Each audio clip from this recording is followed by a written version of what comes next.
Give Ukraine weapons, you don't have to fight for us, says Air Force. After more than a month, Russia has failed to seize any major Ukrainian city, but the conflict remains deadly and has killed thousands of people.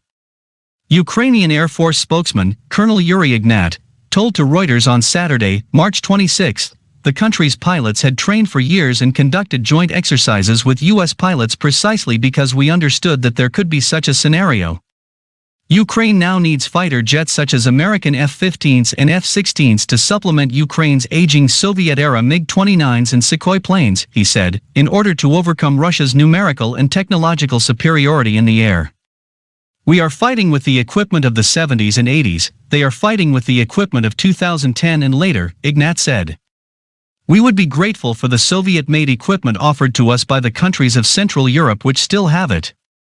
But it will not be enough, he said, referring to the offer by neighboring Poland earlier this month to transfer its Russian-made MiG-29 fighter jets to a U.S. base in Germany as a way to replenish Ukraine's air force in its defense against invading Russian forces. The United States rejected the offer by Poland. Give Ukraine weapons, you don't have to fight for us. We don't ask to close the sky anymore. Give us weapons, we will defend ourselves, Ignat said.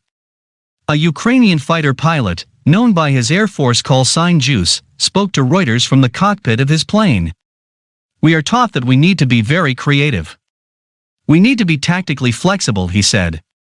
This jet is very capable. It's very maneuverable. And everyone just loves it. But unfortunately, now it's not. It is absolutely not effective against Russian jets, Russian fighter jets, he said. The main problem for us is not the tactics. It's just zero equipment, the problem is technology, he added. Missile attacks have been a feature of Russia's invasion. The bombardment has hit military targets as well as residential areas, schools and hospitals in Ukrainian cities including Kharkiv and the besieged port of Mariupol on the Sea of Azov.